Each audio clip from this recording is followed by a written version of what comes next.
welcome and thank you so much for joining me, Alyssa Arundell, for your 2021 tarot card reading. I cannot believe we're in 2021. For this year, what we're going to do is pull 12 cards, and these 12 cards are going to symbolize each month of the year for your specific zodiac sign. In the middle of this spread is going to be what's called a significator card. So this is a card that is a running theme throughout your year, and then as each month comes up, we're going to compare this card to the card that you pulled for that specific month. So I hope that that makes sense. I will also be leaving timestamps beneath this video so that you can refer back to each month as you go throughout your year. So all you need to do is save this video in your favorites or something, and then you can refer back to that. Before we dive into this year's reading, I'd also just like to thank you for joining us for our daily show. Thank you for joining me for these monthly videos. It really does mean a lot to me. If you would like to check out your free 3-card tarot spread, you can do that by clicking on the link beneath this video. It's completely free.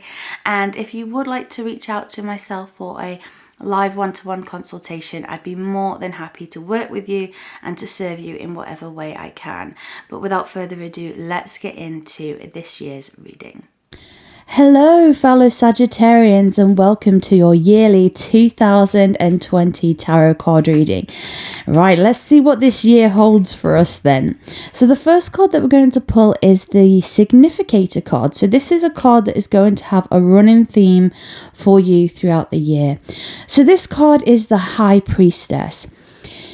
There is so much to this card, really. She represents being in the middle. She's completely depolarized. In some cards, she is sat between two pillars, which is the pillars of our whole existence, and she's in the middle. So she doesn't have an ego in that way.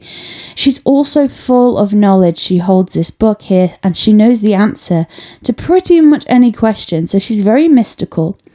The thing is, though, she doesn't get involved unless she's directly asked a question. The thing with Sagittarius energy is that sometimes, because Sagittarians tend to be pulled more towards the philosophical, higher ideals in life, they're very good at, you're very good at philosophy, spirituality, and sometimes you might want to butt in and tell people, well, no, this is how it could be, or this is how it could be. But what this card is asking you to do throughout this year is to just take a seat back. If you find out information, fact check it first before you get involved, even if you think you're 100% right, because that sort of message comes to mind, that saying, don't shoot the messenger, and you don't want to be the messenger that gets in the way. So be a bit more detached, but also, truths can really come to light this year. You'll be finding out a lot of knowledge on a lot of different people. Now, the year starts with, in January, this 8 of Cups energy. I really like the 8 of Cups because it's about moving forwards, but not in a bittersweet way like the 6 of Swords is. This is moving forwards with some gumption, with a bit of optimism, and feeling emotionally more settled in your direction.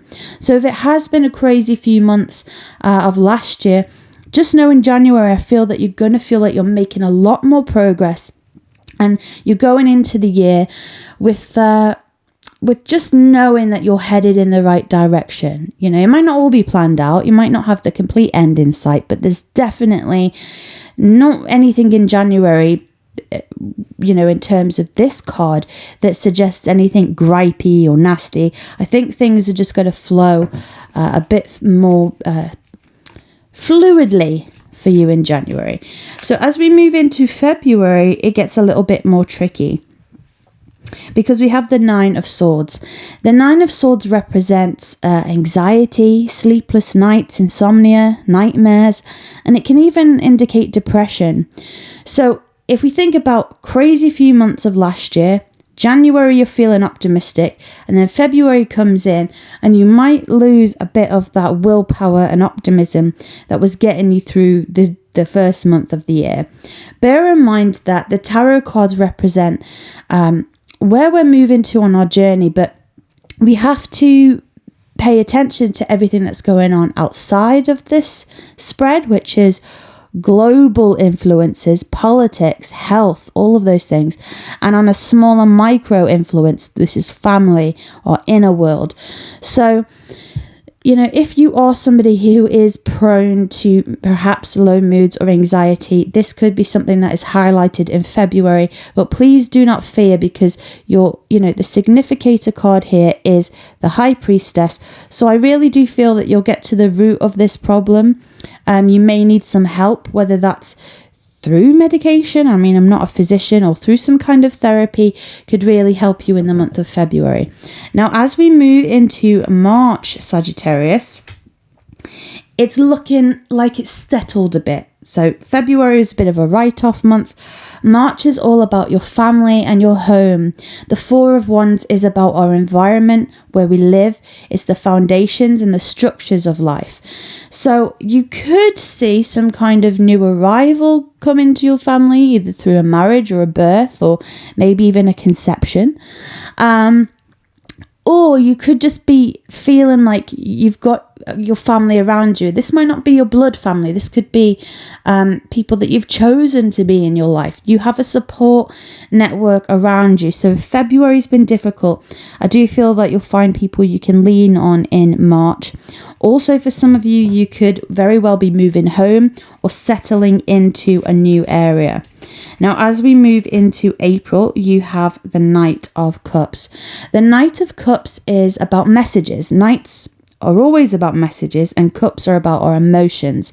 So news about our feelings is coming in.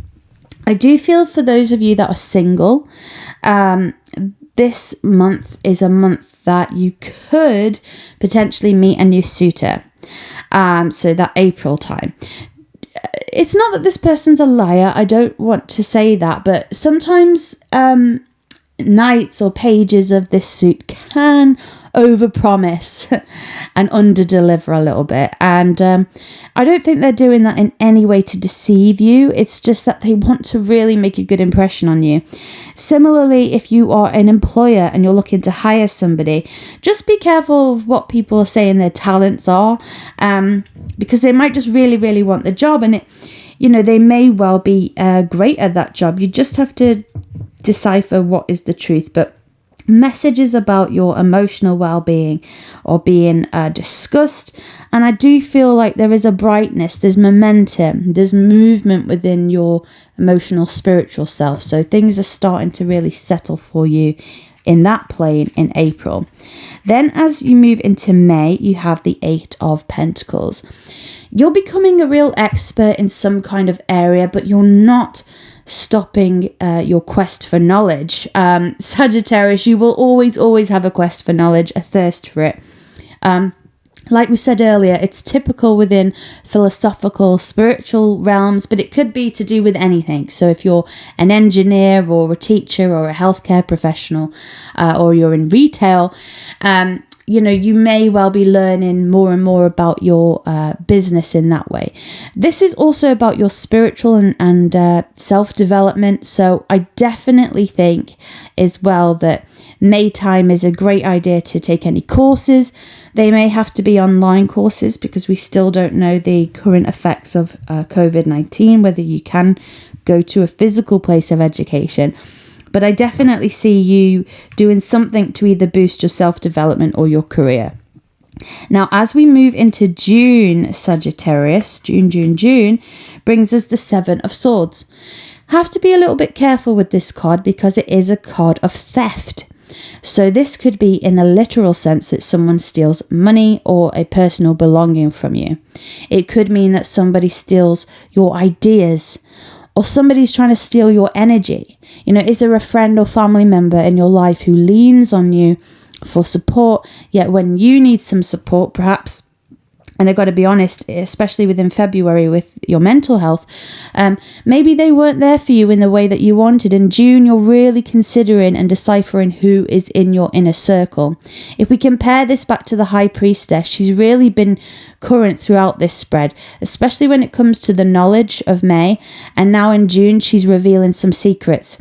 So I think you're going to get to the root of some matters. How you handle them is going to be different from person to person, because each situation is going to be different. For some of you, you're going to give this person another chance if it's a person that's betrayed you. For some of you, you're going to cut your losses and run a mile. Now, as we move into July, this is a fantastic card. This is the 10 of Cups. Anything that was niggling you in June and a bit before, you've got the truth. And actually, maybe the truth wasn't as bad as you thought it was. If someone was keeping something from you, maybe it was like a nice surprise. Because if you're very, very psychic, you tend to know when people are discussing things behind your back. And it's not always because they're doing something tricksy, right? It could be they're doing something nice. And I think in July you find out what that is, because the 10 of Cups is about a happy home life. This is harmony within your family. This is harmony within your current situation. You're feeling happy, like really happy. And maybe it's been quite a while since you felt that full-on happiness. Maybe you've had moments of laughter and joy, but I really think July is like an overwhelming feeling of just joy. And I'm really excited for you and for myself for that. So as we move into August now, it's the Queen of Swords. This could be twofold. You're either being asked to be more like this queen, or you know someone that can really help you on your path who is this queen. This queen can come across as a bit cold, as a bit unfriendly, but underneath that hard exterior, they're very funny and quite easy to get along with, because you always know where they stand. So if this is you, be clear, be concise. Don't try and trick anyone. Just be very honest, even if it means you have to be brutally honest. If there's someone in your life that does this for you, see it as a blessing rather than feeling criticized by them, because actually they're trying to help you out, really. Now, as we move into September, Sagittarius, we have another swordy card. So you're using a lot of your logic this year, actually. You've only had one fire card so far, which was about your home and family. So this is a much more airy year. And September really heralds this Page of Swords, who really represents getting to the truth of the matter. Again, being concise, being clear, business ideas flourishing. I think you're really on the ball. You're going to be the linchpin of your company. Like, people are going to come to you for advice and support because you just got a clarity of mind. Particularly if previous years you felt a bit scattered or a bit disorganized.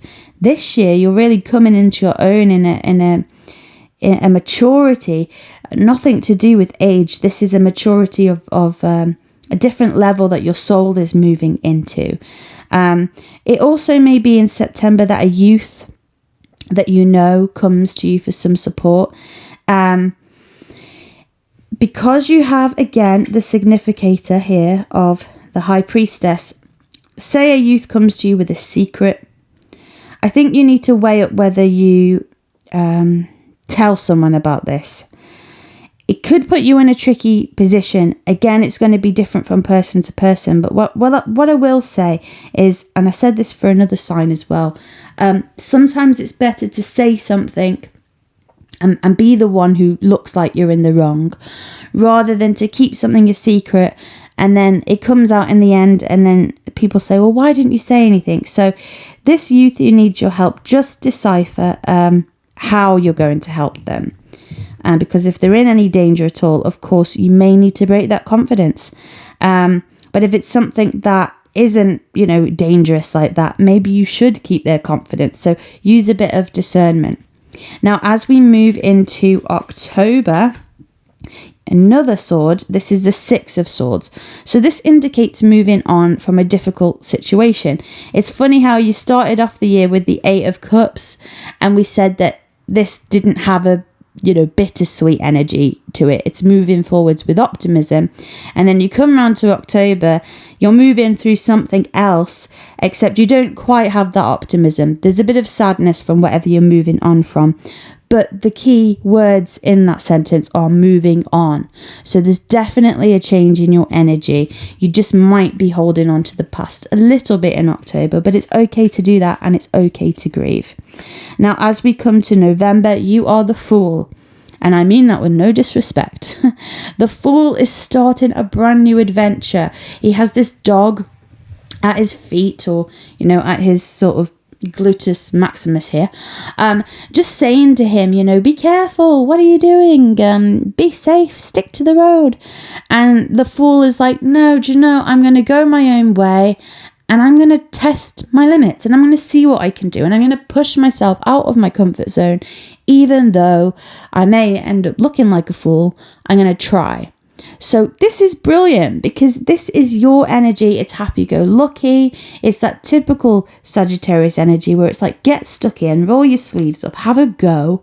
If it doesn't work out, so what? At least you can look back and say, well, at least I tried. So that's something really to look forward to. And then as you come full circle to the end of the year, Sagittarius, you have another swordy card, so you finish it on an air sign, but this time it is the Ace of Swords. This is brilliant new ideas. This is innovation, invention. This is business. This is just complete clarity of mind. So your real story this year, Sagittarius, is becoming an authority in your own life, your soul leveling up, maturing in a vast way, you being discerning, you playing the umpire, you helping other people with your talents and intellect. And at the end of the year, I think you can get some rewards from that, actually. So whilst, it doesn't look like loads of mega money is rolling into your situation, but life goes beyond that. Sometimes our finances are more to do with how we think things through. And if we think about our thoughts creating our reality, then you've certainly got a lot of thoughts in your year, Sagittarius, that are helping you to do that.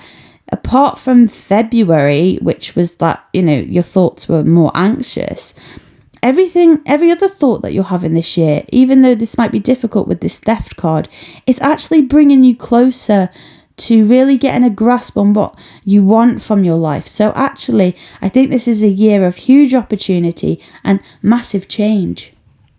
So there you have your 2021 tarot card reading. Thank you again for joining me. It really does mean a lot, especially those of you that join me month to month. You've been with me since I started doing this on Patrick's channel, so I'm really, really honoured to share this time and space with you.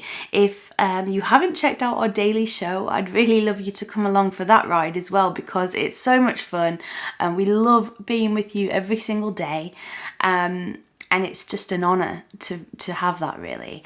So I hope that this spread has given you some idea of what you could potentially expect energetically this year. I just want to wish you a peaceful new year. I really hope that you are safe wherever you are in the world, and that you your families, friends, those that matter to you are also safe. I'm sending you lots of love for this new year, and I really hope that things pan out in a way that is beneficial for all of us on the planet. So until we speak again in January, take care, stay safe, and speak again very soon. Alyssa.